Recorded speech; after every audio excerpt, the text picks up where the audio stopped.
अस्सलाम वालेकुम दोस्तों, आप सभी साथियों का फिर से एक बार स्वागत है, इस्तकबाल है हमारे इस यूट्यूब चैनल में। दोस्तों, आज के इस वीडियो में मैं आपके साथ दो चीज़ों पर, दो टॉपिक पर बात करने वाला हूं। सबसे पहले भारतीय जनता पार्टी और बीजेपी के जितने भी सांसद थे, इन तमामों के चाहने के बावजूद भी वक्फ संशोधन बिल जो है वो पास नहीं हो सका। दूसरी खबर में दोस्तों हम आपको बताएंगे कि बिहार में 2025 में विधानसभा का चुनाव होना है और उस विधानसभा चुनाव से पहले पहले एमआईएम पार्टी एक बहुत बड़ा खेला करने जा रहा है। दोस्तों, हम आपको इसी वीडियो में दोनों ही खबरों के बारे में पूरा विस्तार के साथ जानकारी देंगे, लेकिन उससे पहले आपसे एक छोटा सा रिक्वेस्ट है। अगर आप नए दोस्त हैं हमारे इस चैनल में तो सबसे पहले आप हमारे चैनल को सब्सक्राइब कर लें। दोस्तों, नरेंद्र मोदी और बीजेपी के जितने भी सांसद हैं, इन तमाम सांसदों के चाहने से भी वक्फ संशोधन बिल पार्लियामेंट के अंदर पास नहीं हुआ। दोस्तों, सबसे पहले हमें और आपको इस चीज को समझना है, वक्फ प्रॉपर्टी किस चीज को कहा जाता है। वक्फ उस प्रॉपर्टी को कहा जाता है हमारे मुसलमान के अंदर, जब कोई मुसलमान अपनी प्रॉपर्टी अपने जायदाद से खरीदता है और फिर अपनी जायदाद को वो वक्फ करता है, खर्च करता है, दान करता है, किसी मस्जिद के नाम पर, किसी मदरसे के नाम पर अपनी जमीन को, अपनी प्रॉपर्टी को वो दान करता है, उसको दोस्तों वक्फ कहा जाता है। वक्फ हिंदुस्तान की नज़रों में या हिंदुस्तान के नेताओं की नज़रों में वक्फ की प्रॉपर्टी इतना ज़्यादा बढ़ जाना, ये भी एक घातक साबित उन लोगों की नज़र से ये लग रहा है। 2009 से पहले वक्फ की जो प्रॉपर्टी थी पूरे हिंदुस्तान के अंदर वो 4 लाख एकड़ ज़मीन थी। अब 2024 का जो सर्वे है इसमें वक्फ की प्रॉपर्टी तकरीबन 8 लाख एकड़ यानी सीधे डबल हो चुका है वो ज़मीन।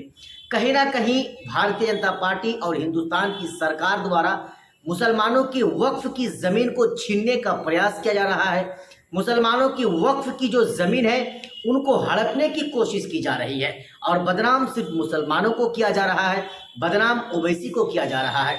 ओवैसी हिंदुस्तान के पार्लियामेंट के अंदर चिल्लाते रहे, हल्ला करते रहे कि साहब ये बिल जो है वो हिंदुस्तान के मुसलमानों के लिए अच्छा नहीं होगा, वो वक्फ की ज़मीन को सरकार छीनना चाहती है। हमारे जो है हमारे उसके अंदर जो हमारे जो हक और हुकूक है उस हुकूक को छीनने का प्रयास जो है सरकार द्वारा किया जा रहा है।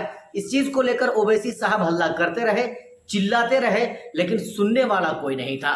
फाइनली दोस्तों, बीजेपी और जो बीजेपी के सांसद हैं उन लोगों के चाहने से भी, उनकी सरकार होने से भी ये वक्फ संशोधन बिल जो है वो पास नहीं हुआ है। दोस्तों, आइए अब हम आपको बताते हैं कि अगले साल 2025 में बिहार के अंदर विधानसभा का चुनाव होना है और उस विधानसभा के चुनाव में एमआईएम पार्टी यानी ओवैसी की पार्टी पूरी मजबूती के साथ कमर कस चुकी है, मजबूती के साथ चुनाव प्रचार में जुट चुकी है।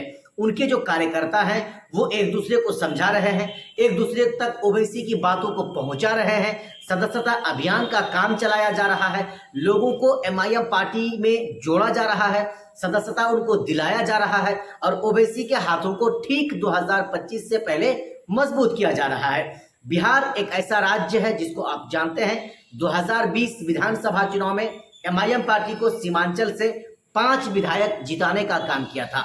अब वो 4 विधायक एमआईएम पार्टी में नहीं रहे, आरजेडी पार्टी में जाकर शामिल हो गए, लेकिन अख्तरुल ईमान अभी भी बचे हुए हैं जो अमोर विधानसभा से विधायक हैं। अब की बार ये कहा जा रहा है कि जो लोगों की सहानुभूति वोट है, जो लोग ओवैसी को चाहते हैं, जो एमआईएम पार्टी को वोट करना चाहते हैं, वो अभी भी एमआईएम पार्टी से उनका रिश्ता नाता जुड़ा हुआ है, ऐसा लोगों का कहना है। जब समय आएगा, जब बारी आएगी तो इस चीज को भी देखा जाएगा कि कितने लोग एमआईएम पार्टी को पसंद करते हैं और कितने लोग एमआईएम पार्टी को नापसंद करते हैं। बाकी ओवैसी के जो पैगाम हैं, उनके जो कार्यकर्ता हैं एक दूसरे तक पहुंचा रहे हैं, ओवैसी की बातों को पहुंचा रहे हैं और एमआईएम पार्टी की तरफ लोगों को बुला रहे हैं, एमआईएम पार्टी को और मजबूत कर रहे हैं। सीमांचल ये ऐसी जगह है जहां पर ओवैसी को अलग से पहचान बनाने की कोई जरूरत नहीं है। यहाँ के लोग ओवैसी को जानते हैं, यहाँ के लोग ओवैसी की पार्टी को वोट दे चुके हैं, विधायक बना चुके हैं। अगली बार यानी अब की बार लोग उनको वोट करेंगे या नहीं करेंगे ये तो आने वाला समय बताएगा।